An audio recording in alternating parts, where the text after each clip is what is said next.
অতি আবেগী ব্যক্তিরা সঠিক হলেও তর্কে যেতে না কখনোই। কেননা ঠোঁটে যুক্তি আসার আগেই চোখে জল আসে তাদের। মৃত্যুপুরে এই শহরে হয়তো হুট করে চলে আসবে আমার মৃত্যুর বার্তা, তবে কি হবে না তোমার সাথে দেখা? খুব কষ্ট হয় যখন বিশেষ কেউ আপনাকে অবহেলা করতে থাকে। আর এর চেয়েও বেশি কষ্টের হচ্ছে যখন আপনাকে অভিনয় করতে হয় যে আপনি কিছুই মনে করছেন না।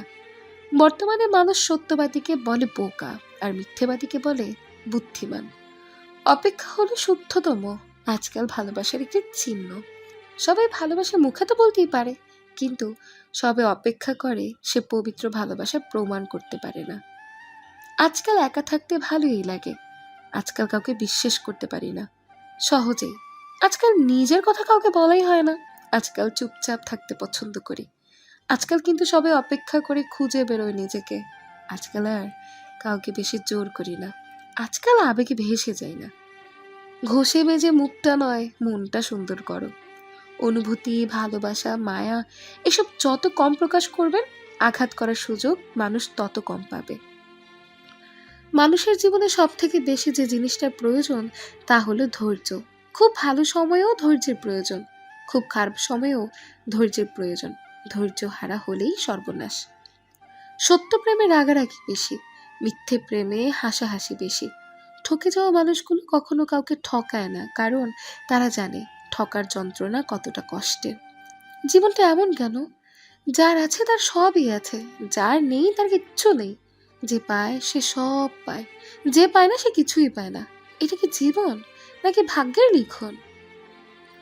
গভীর রাত কখনো বর্তমানের কথা বলে না, কিন্তু কিছু ব্যর্থ অতীতকে মনে করিয়ে দেয়। রূপের ঝলক দিয়ে কি হবে যদি চরিত্রই ঠিক না থাকে? আবেগ দিয়ে কি হবে যদি বিবেক বোধটাই না থাকে? শিক্ষা দিয়ে কি হবে যদি ব্যবহারটাই না ঠিক থাকে? ব্যর্থ সে নয়, ব্যর্থ তো সেই যে ভালোবাসা পেয়েও তা ধরে রাখতে পারল না। গুরুত্ব না থাকলে একই ছাদের নিচেও দূরত্ব লাগে। গুরুত্ব থাকলে একই আকাশের নিচে থাকলেই কাছের মনে হয়। যখন সব কিছু আপনার নিয়ন্ত্রণের বাইরে চলে যায়, তখন ধৈর্য ধরুন এবং প্রার্থনা করুন সৃষ্টিকর্তা সবকিছু ঠিক করে দেবেন। কিছু মানুষের একটা অদ্ভুত স্বভাব আছে, যখন আপনি তাকে অতিমাত্রায় গুরুত্ব দিতে থাকবেন তখন সে উল্টো আপনাকে গুরুত্ব দেয়া কমিয়ে দেবে। যখন আপনি তাকে একটু বেশি কেয়ার করতে থাকবেন তখন সে অবহেলা করতে শুরু করবে। যখন আপনি তাকে তীব্রভাবে ভালোবাসতে শুরু করবেন তখন সে আপনাকে কেন জানি দূরে সরিয়ে দিতে থাকবে। নিচু লোকের প্রধান হাতিয়ার হচ্ছে অশ্লীল বাক্য। প্রতিষ্ঠিত হতে ধৈর্য লাগে, বদলাতে লাগে সময়। মানুষ কঠোর হতে শেখে যখন সে অপমানিত হয়। জীবনে আর যাই করুন, অশিক্ষিতের সাথে কখনো ঝগড়া করবেন না। জিততে তো পারবেনই না, উল্টো আপনার নিজের সম্মানহানি হবে। নারীরা ঘর থেকে সংসারের জন্য যতই খাটাখাটি করুক না কেন, পুরুষদের একটা প্রশ্ন কোনো দিনও যাবে না, সারাদিন ঘরে বসে কি করো? জীবনটা বোধ হয় তখনই ভালো ছিল যখন ডান পায়ের জুতোটা বাঁ পায়ে পড়তাম। বাড়িতে কি খাচ্ছেন তার ছবি পোস্ট করবেন না। অনেকের ডাল ভাতই জোগাড় হচ্ছে না এই সময়ে, আপনার বিলাসিতা অমানবিক নির্লজ্জতার পরিচায়ক। ভালো মানুষের সংস্পর্শে থাকো, তোমার বুদ্ধি না থাকলেও তারা সময় মতো তোমাকে সৎ পরামর্শ দেবে। দুদিন চ্যাট করে ভেবে নেবেন না যে সে সারা জীবন এমনভাবেই কথা বলবে। এটা ফেসবুক, এখানে সবাই সময় কাটায়, তারপর নতুন কাউকে পেলে ভুলে যায়। বাসর রাতের গল্প একটা মেয়েকে নতুন স্বপ্ন দেখায়। বাসর ঘরে একলা চুপচাপ বসে আছে মিষ্টি। বিয়ের টেনশনে সারাদিন কিছু খেতেও পারেনি মেয়েটা। প্রচন্ড ক্ষুধায় এখন মাথা ঘুরছে তার। নতুন বউ কাউকে বলতেও পারছে না যে তার ক্ষুধা লেগেছে, কিছু খেতে দেন।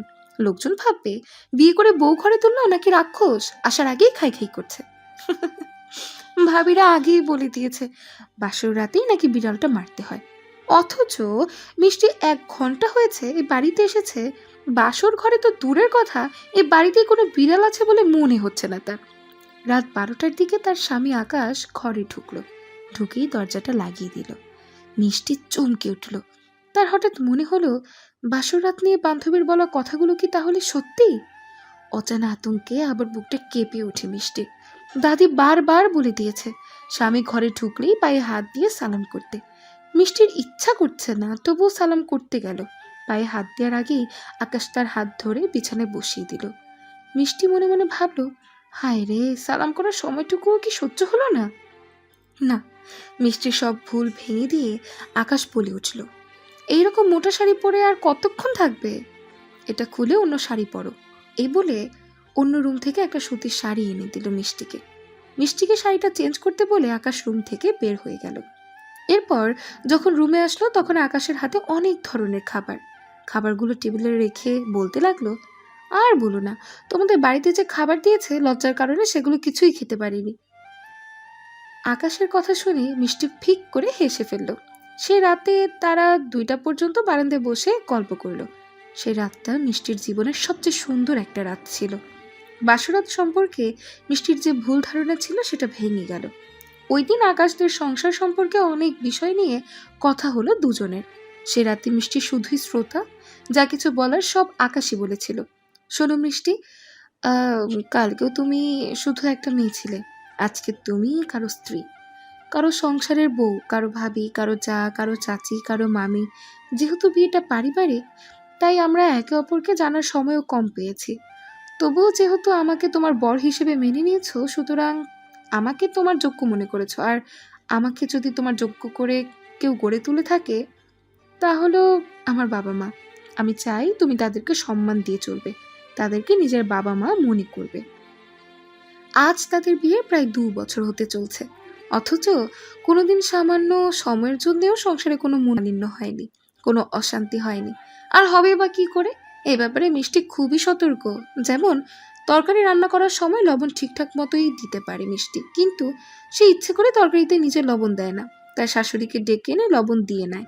এতে অবশ্য তার শাশুড়ি আমা খুব রাগের ভান করে বলে, এত বয়স হয়েছে এখনো তরকারিতে লবণ দিতে পারো না, আমি না থাকলে কি করবা? মিষ্টি তখন কিছুই বলে না, শুধু হাসে। অবশ্য তরকারিতে নিচ থেকে লবণটা না দেওয়ার বুদ্ধিটা তার না, এই বুদ্ধিটা তার স্বামী মানে আকাশের। মিষ্টি একদিন জিজ্ঞেস করেছিল, এই হাস্যকর কাজটা করার দরকার কি? আকাশের উত্তরটা ছিল এইরকম, মনে করো তুমি একটা অফিসে অনেক দিন ধরে কাজ করছো, হুট করে নতুন লোক এসে যদি তোমার সব কাজ করে, তখন এক পর্যায়ে তাকে তোমার প্রতিদ্বন্দ্বী মনে হবে। তুমি তখন নানাভাবে তার পেছনে লাগবে। ঠিক তেমনই এতদিন সংসারে কাজগুলো মা একাই দেখাশোনা করতো। এখন যদি তুমি সব কাজ করো, তখন মা মনে মনে ভাববে সব দায়িত্ব তুমিই নিয়ে নিয়েছো, এই সংসারে তার কোনো মূল্য নেই। তখন সে নিজেকে বেকার মনে করবে, তার মনে বিরূপ প্রতিক্রিয়া হবে। তাই এই সামান্য তরকারিতে লবণ দেওয়াটাকেই সে মনে করবে এই সংসারে এখনো তাকে দরকার। এই 2 বছরের সংসার জীবনে মিষ্টির কখনই মনে হয়নি এটা তার শ্বশুর বাড়ি, বরং মনে হয়েছে সে বাবার বাড়ি থেকে এখানে অনেক ভালো আছে। এসবের মূলে রয়েছে তার স্বামী।